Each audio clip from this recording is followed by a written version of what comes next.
നമസ്കാരം. Third eye ന്യൂസിലേക്ക് സ്വാഗതം. രാജ്യത്തെ നീതിന്യായ വ്യവസ്ഥയ്ക്കും കേന്ദ്ര സർക്കാരിനുമെതിരെ രൂക്ഷമായ വിമർശനവുമായി എത്തിയിരിക്കുകയാണ് നടൻ പ്രകാശ് രാജ്.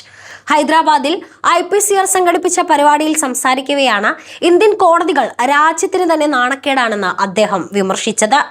ഈ രാജ്യത്ത് സംഭവിക്കുന്നത് ഒരു വംശഹത്യയ്ക്കുള്ള ഒരുക്കമാണെന്നും പ്രകാശ് രാജ് തന്റെ പ്രസംഗത്തിനിടെ പറഞ്ഞു.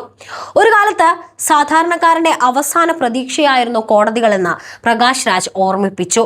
നടന്റെ വാക്കുകൾ ഇങ്ങനെ: പോലീസിനെ പേടിയുണ്ടായിരുന്ന കാലത്തും കോടതിയിൽ കാണാമെന്ന് പറയാനുള്ള ധൈര്യം ജനങ്ങൾക്കുണ്ടായിരുന്നു. കാരണം കോടതി നമ്മുടെ അവസാന പ്രതീക്ഷയായിരുന്നു. കോടതിയിൽ നിന്ന് നീതി ലഭിക്കുമെന്ന് ഉറപ്പുണ്ടായിരുന്നു. കോടതി ഒരു രാഷ്ട്രീയ പാർട്ടിയുടെയും ഭാഗമല്ലെന്ന് നമുക്കറിയാമായിരുന്നു. ഭരിക്കുന്ന സർക്കാരിന്റെയോ ഒരു മതസ്ഥാപനത്തിന്റെയോ ഉടമസ്ഥതയിലുള്ളതല്ലെന്ന് നമുക്ക് ഉറപ്പായിരുന്നു. എന്നാൽ ഇന്ന് ഈ വേദിയിൽ നിന്ന് ഞാൻ പറയാൻ ആഗ്രഹിക്കുന്നു, ഇന്ത്യയിലെ കോടതികളെ, നിങ്ങൾ ഈ നാടിന് നാണക്കേടാണ്. കാരണം നിങ്ങൾ നീതിയോട് ഏറ്റവും വലിയ കുറ്റകൃത്യമാണ് ചെയ്യുന്നത്.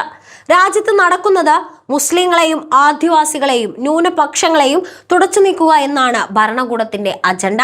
ഇതിനായി ഭരണഘടനയെ അട്ടിമറിക്കാനും മനുസ്മൃതി നടപ്പിലാക്കാനുമാണ് അവർ ശ്രമിക്കുന്നത്. ഉമ്മർ ഖാലിദിനെ പോലുള്ളവരെ തടവറയിലാക്കുന്നത് ഈ അജണ്ടയുടെ ഭാഗമാണെന്നും അദ്ദേഹം ചൂണ്ടിക്കാട്ടി.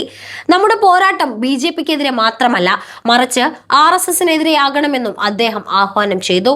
ഹിറ്റ്ലറും മുസോളിനിയും പരാജയപ്പെട്ടത് അവർ രാഷ്ട്രീയ പാർട്ടികൾ തുടങ്ങിയതുകൊണ്ടാണ്. എന്നാൽ RSS അങ്ങനെയല്ല. അത് കുളത്തിനിടയിലെ രാക്ഷസനെ പോലെ മറഞ്ഞിരുന്ന് പ്രവർത്തിക്കുന്ന ശക്തിയാണ്. താമര എന്ന ചിഹ്നത്തിനപ്പുറം ആ ആഴത്തിലുള്ള ശക്തിയോടാണ് നാം പോരാടേണ്ടത് എന്നും അദ്ദേഹം പറഞ്ഞു. അടുത്തിടെ പ്രധാനമന്ത്രിയുടെ ഇമെയിൽ വിലാസത്തിൽ എനിക്കൊരു കത്ത് ലഭിച്ചു. നമ്പർ 26-ന് മിക്ക ആളുകൾക്കും അത് ലഭിച്ചിട്ടുണ്ടാകും. മനോഹരമായ നുണകൾ നിറഞ്ഞ ഒരു കത്ത്. ഈ രാജ്യത്തിന് ഒരു ഭരണഘടന ഇല്ലായിരുന്നെങ്കിൽ താൻ ഇത്തരമൊരു സംസ്ഥാനത്ത് എത്തുമായിരുന്നില്ലെന്നും അംബേദ്കറും മഹാത്മാഗാന്ധിയുമൊക്കെ മഹാന്മാരായ മനുഷ്യരാണെന്നും കത്തിൽ പറയുന്നു. കത്തയച്ചതിന്റെ തലേ ദിവസം രാമക്ഷേത്രത്തിൽ പതാക ഉയർത്തുമ്പോൾ ഈ രാജ്യത്തിന്റെ പ്രധാനമന്ത്രിയും RSS മേധാവിയും അവിടെ ഉണ്ടായിരുന്നെന്ന് ഞാൻ അപ്പോഴാണ് ഓർത്തത്. വോട്ട് ചെയ്തില്ലെങ്കിലും എന്റെ പ്രധാനമന്ത്രിയെ ബഹുമാനിക്കണമെന്നതിനാൽ ഞാൻ ആ ദൃശ്യം നോക്കിയിരുന്നു. ആ പതാകയോട്, ഹിന്ദുത്വ എന്ന ആശയത്തോട് അദ്ദേഹത്തിന് എത്ര ബഹുമാനമാണ് ഉള്ളത്. ഈ വ്യക്തിക്ക് ദേശീയ പതാകയോട് അത്രയും ബഹുമാനമുണ്ടോ എന്ന് ഞാൻ അത്ഭുതപ്പെട്ടു. അവരുടെ അജണ്ട വളരെ വ്യക്തമാണ്. അത് വംശഹത്യയാണ്.